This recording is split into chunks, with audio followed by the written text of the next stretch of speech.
The Iranian armed forces launched the 18th wave of attacks against strategic Israeli positions as part of Operation True Promise 3 in response to the offensive launched by the Zionist entity on June 13. Palestinian health personnel warned that the life of hundreds of babies in Gaza are at risk due to the Israeli genocide. And in Panama, labor and social organizations keep demanding the repeal of a pension regulation in the country.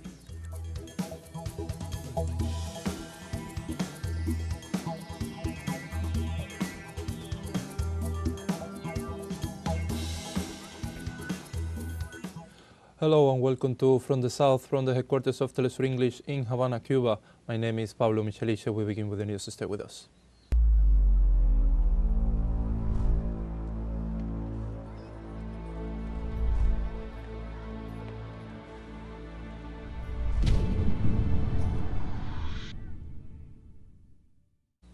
The Iranian armed forces launched the 18th wave of attacks against strategic Israeli positions as part of Operation True Promise 3 in response to the offensive launched by the Zionist entity on June 13. The Iranian armed forces launched at least 10 missiles at strategic Israeli targets, which have caused explosions and fires in the Tel Aviv metropolitan area, while sirens sounded from Netanya to Ashdod. This wave of Iranian attacks is part of the 18th wave of ballistic missiles and drone launches and part of the Iranian defensive operation deployed in retaliation to Zionist hostilities against Iranian nuclear facilities.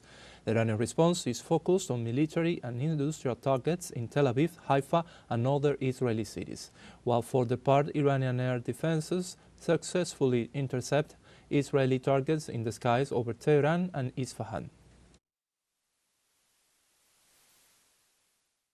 Earlier today, images showed the military areas that were hit by Iranian missiles in the city of Beersheba, an Israeli-occupied Palestinian territory. Israeli media reported that the attack targeted the Gav Jam Negev Technology Center, an area that includes active military and cybernetic institutions. One of the projectiles landed near the Microsoft building and set off fires in the area, surprising the Israeli air defenses that failed to intercept it. Israeli media reported at least 37 settlers wounded.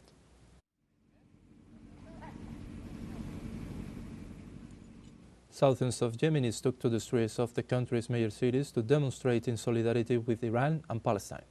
Following Friday prayers, Yemenis gathered in the central squares of several cities, holding signs that read, "We stand with Gaza and Iran against Zionist U.S. criminality."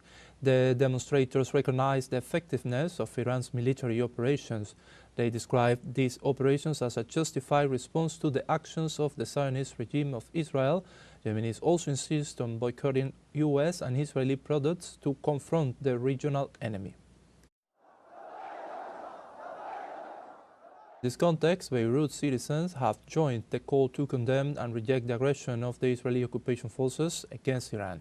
Members of the Hezbollah resistance movement made the call around the Al-Qaim Mosque in the southern part of the capital. Citizens reaffirmed their support for Iran's supreme leader, Ayatollah Ali Khamenei, and urged the defense of Muslims authorities worldwide. They emphasized that their respect for Iran's legitimate right to self-defense and independence and their commitment to continuing the fight against global injustice.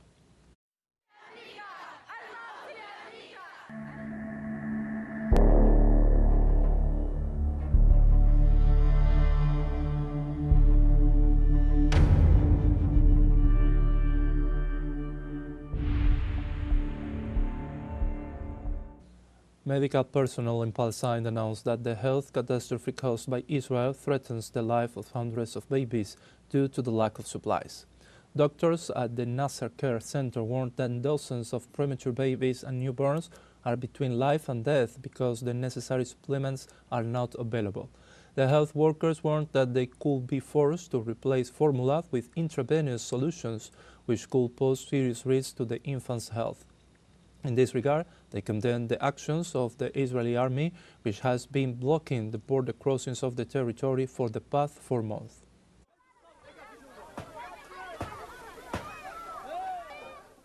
Israeli occupation forces carried out new attacks against the Palestinian people in the Gaza Strip, leaving more than 100 civilians killed in the last 24 hours.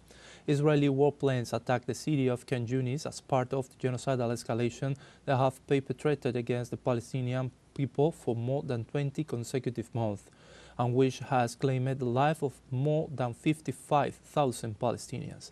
At least 16 Palestinians died and another 100 were injured while they were waiting to receive humanitarian aid in the Nusayrat area in central Gaza. This latest attacks comes while the humanitarian crisis continues to deteriorate as a result of the hostilities of the Zionist regime and the total blockade of the entry of humanitarian aid, generating a serious food and medicine shortages.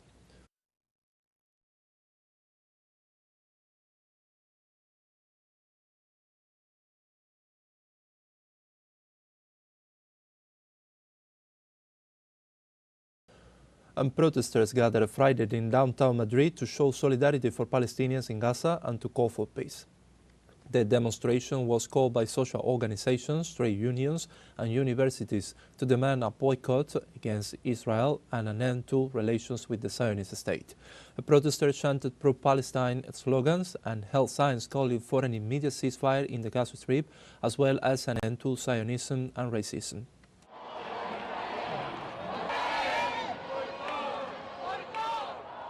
The Israeli regime launched an attack on southern Lebanon on Friday in violation of the ceasefire enforced between both nations. The Israeli airstrikes targeted the Al-Rihan Heights, Tomat Nihal, and the outskirts of Wadi Burgas in the south part of the country, as well as areas in Mahmoudiyah, Katrani, and the outskirts of the city of Al-Aishiyeh. According to the Lebanese Ministry of Health, at least one civilian was killed during the onslaught of the Zionist forces. Since the ceasefire agreement came into force in November 27, 2024, Israel has committed more than 3,000 violations, leaving nearly 220 dead and 508 wounded.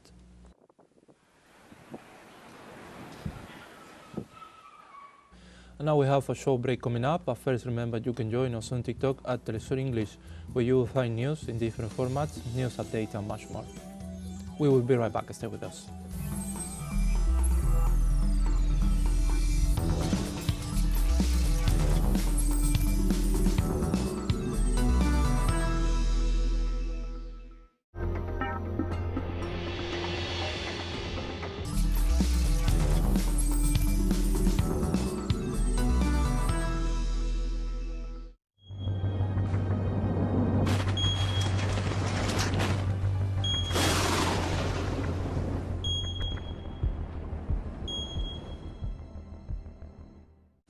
Welcome back. One of the world's most active volcanoes, Kilawea on Hawaii's Big Island, began spewing lava from the North Bend this Friday. According to the Hawaiian Volcano Observatory, lava fountains from the crater's North Bend started around 1:40 a.m. local time and reached vast heights up to 1,000 feet into the sky. On the other hand, scientists at the U.S. Geological Survey indicated that the fountains might continue to reach even greater heights. This is the 26th episode of the ongoing eruption that began almost 6 months ago on December 23rd.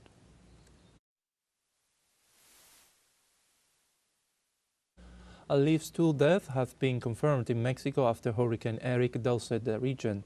A 1-year-old boy drowned in a swollen river in Guerrero State, and a man was electrocuted whilst helping with debris removal in Oaxaca State, according to officials. Authorities reported landslides, blocked highways, downed power lines, and some flooding as coastal residents, above all in Acapulco, took the storm seriously, with memories of the devastating Hurricane Otis in 2023 still fresh in their minds. Eric wiped out power to more than 120,000 customers at one point. Restaurants, shops, and supermarkets gradually reopened in Acapulco, but schools remained closed across Guerrero on Friday as authorities continue to assess damage, clear debris, and monitor rising rivers.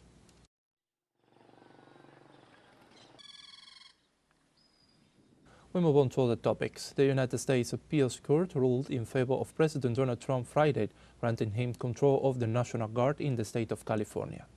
The ruling reversed a lower court order that required the president to relinquish command of the 4,000 guardsmen deployed to contain protests in Los Angeles since June 7. This event marked the first time in 60 years that the president has ordered the deployment of the National Guard without the consent of the state governor. In a publication on his social media, the head of state celebrated the decision as a great victory and said that if the cities and the people need protection, the government will be the one to provide it.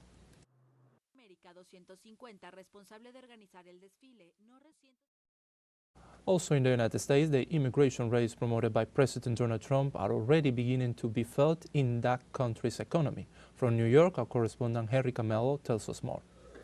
La cacería humana en la que se han convertido las redadas migratorias en Estados Unidos. The manhunt that immigration raids have become in the United States are not only breaking thousands of immigrant families. They are also taking away a large part of the economy of the entire country, bringing the United States closer every day to what is already being called a recessionary mega-recession. Si los que están lavando platos y cocinando. If those who are washing dishes and cooking in all the restaurants are going to have to be United States citizens, those who wait on tables. Los que recogen los tomates, el maíz y las naranjas. Those who pick tomatoes, corn, and oranges, those who clean the vegetables, those who drive the trucks on those roads to take them to the supermarkets.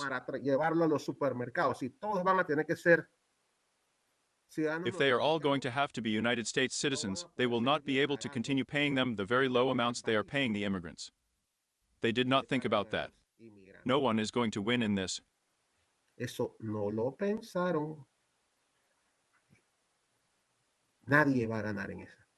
Especialmente sectores como el de la gastronomía. Especially sectors such as gastronomy and construction are being hit the hardest. Bajó mucho. Por ahí un 50%, 60%. Business is down a lot by 50 or 60% or so, and that's everywhere. Everywhere you go, people are complaining. La gente está quejando siempre. Operativos de captura de migrantes como este que ocurrió en Tallahassee, Immigrant seizure operations such as the one that occurred in Tallahassee, Florida, where 100 workers were arrested for ICE, along with another one that occurred in a chain of hardware stores, are leaving the construction sector paralyzed and on the verge of economic collapse.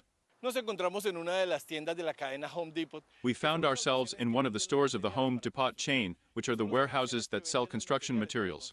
This place has become the epicenter of the ICE raids because every day immigrants come here in search of work. Vienen los inmigrantes aquí en búsqueda de trabajo. Y por temor a ser deportados, los inmigrantes han dejado de ir a comprar. Being deported immigrants have stopped going to buy and offer their services to this hardware store, which has already lost 14% of its shares in the stock market. Y se prevé que la economía nacional se contraiga. And the national economy is expected to shrink by up to 50%. But still the raids don't stop now. ICE agents are hunting immigrants even in the crop fields, thus compromising the country's food supply chain. Así la cadena de suministro alimenticio del país.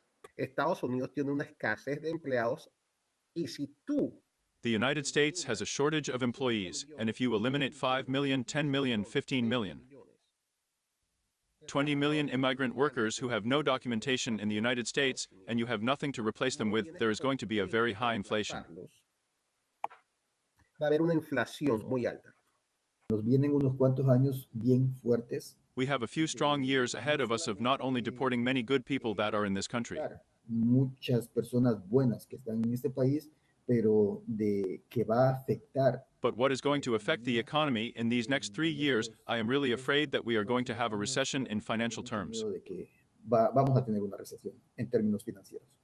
A pesar de haber dado una supuesta pausa a las redadas migratorias, despite having given a supposed pause to the immigration raids in hotels, restaurants, and farm fields, Trump ordered again to resume the ICE operations in those workplaces. According to analysts, the cost-benefit of the immigration raids that Donald Trump is implementing is the same that he has applied in many of his own companies.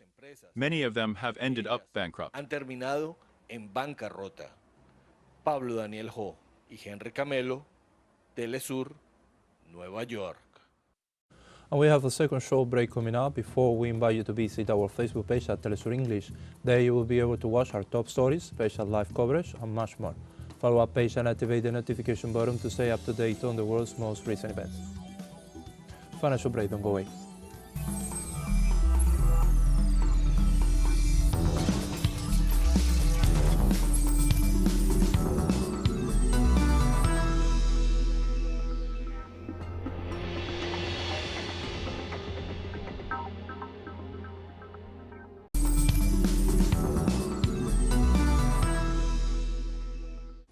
Welcome back. In Panama, labor and social organizations keep demanding the repeal of a pension regulation in the country.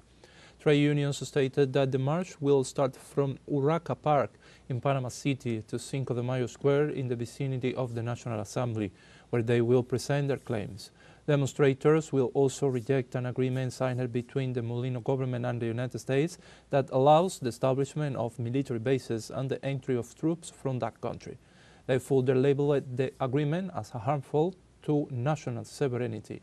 Likewise, marchers will also denounce the persecution and imprisonment of union leaders, as well as judicial and police repression of protests.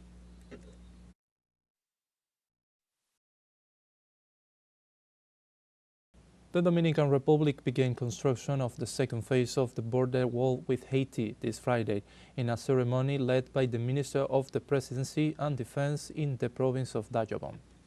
This phase includes the construction of an additional 13 kilometers of perimeter fence with surveillance towers and advanced technology as part of the government's efforts to strengthen security and immigration control along the border.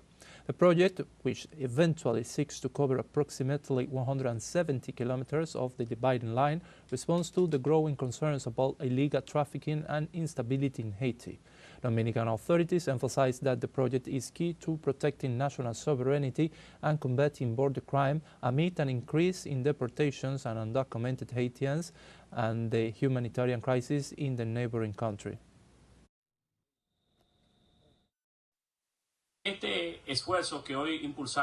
This effort that we are promoting today, the second phase of the northern wall on the Dominican border with Haiti, which already has approximately 25 kilometers duly built and erected, and will be extended another 13 kilometers southward, makes, as General Onofre very aptly stated, a lot of strategic sense.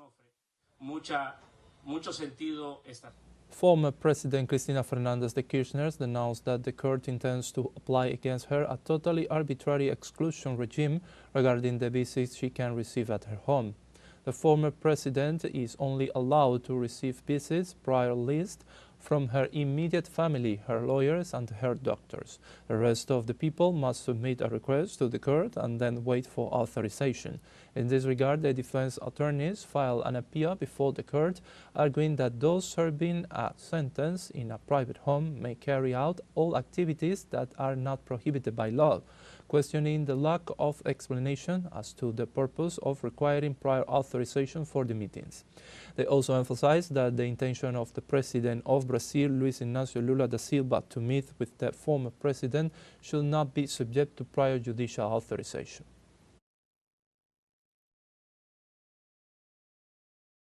In this regard, citizens carried out a massive rally in Lezama Park in support of former President Christina Fernandez de Kirchner after her house arrest.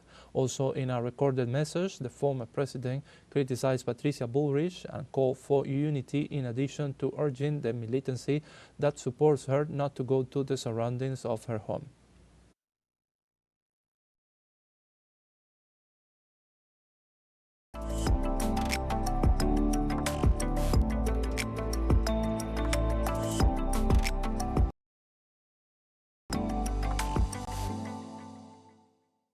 As part of a comprehensive strategy of the Mexican government to combat violence through culture and to influence new narratives that exalt traditions, life and popular art, the Mexico Canta y Encanta contest advances to its next selection stage. Antonio Aranda brings us the details. México Canta es más que un concurso musical para jóvenes talentos. Mexico Canta y Encanta is more than a musical contest for young talents. It is a part of the comprehensive strategy to generate a culture of peace in the country. Al cierre de la convocatoria, at the close of the call for entries, more than 15,000 young people from Mexico and the United States participate with teams that do not advocate violence, said the Mexican Secretary of Culture. Desde cultura, pues generar otras From culture, this generates other creative platforms for young people to detonate talents that had not been heard, and also to bring narratives that allows these young creators to talk about other things without us having to induce what they can talk about, wherever they want, without denigrating women, without advocating violence. La mujer, ni hacer apología de la violencia. La segunda fase del concurso, the second phase of the competition is the first classification, after which the finalists will be accompanied by professionals from the international music industry. Van a salir 365 clasificados que anunciaremos. 365 classifieds will be announced on July 4th, the morning, and then 48 will come from the hand of industry professionals, who are those who are recorded. A number of composers will participate, the most important composers of our country, who were there at the conference and who will professionally accompany the classified, so that the day they present themselves, there will be a professional accompaniment. Para que el día que se presenten haya un acompañamiento profesional. El concurso México Canta también The Mexico Canta contest also seeks to generate new talents that recover the national musical culture with messages different from the musical genre so-called corridos tumbados that glorify violence. Lo que han generado que los corridos tumbados, esta música. What has generated that the corridos tumbados, that music, is in the first places in the world is that, for example, the corridos tumbados have a mix with the urban, to which much younger generations have given a very interesting twist, mainly in the musical part. Y que es principalmente la parte musical. Impulsar nuevos talentos no será fácil. It will not be easy to promote new talents, but there is a positive attempt to renew the narratives. Considers this journalist with 35 years of experience in regional Mexican music. La parte positiva es que ya se dio un paso, ¿no? Porque the positive part is that a step has already been taken, because previously we did not see this type of proposals. I think it is good that young people are invited to talk about positive things. There are important groups that have already joined this proposal. For example, one of the most popular among young people, and that is united to this proposal of Mexico Canta, is the group Firme. A esa propuesta de México Canta, sumado a los esfuerzos por generar narrativas no violentas, added to the efforts to generate non-violence narratives, the subgender of corridos tumbados has its own wear and tear, the expert points out. Le apuesto más al desgaste del subgénero. I bet more on the wear and tear of the subgender than on it going out of fashion. I don't want you to tell me that it doesn't have a trajectory, because the interpreters of corridos tumbados are perfect strangers who have transcended from 3 or 4 years ago. Trascendido de 4 años, 3 años para acá. Otro objetivo importante de México Canta. Another important objective of Mexico Canta is to generate a cultural dialogue between the youth of Mexico and the United States. Antonio Aranda, telesur, Ciudad de México. And with that story, we have come to the end of this news brief. But remember, you can find these and many other stories on our website at telesurenglish.net. And you can also join us on social media. We are on Facebook, X, Instagram, Telegram, and TikTok. For Telesur English, my name is Pablo Michelichev. Thank you for watching.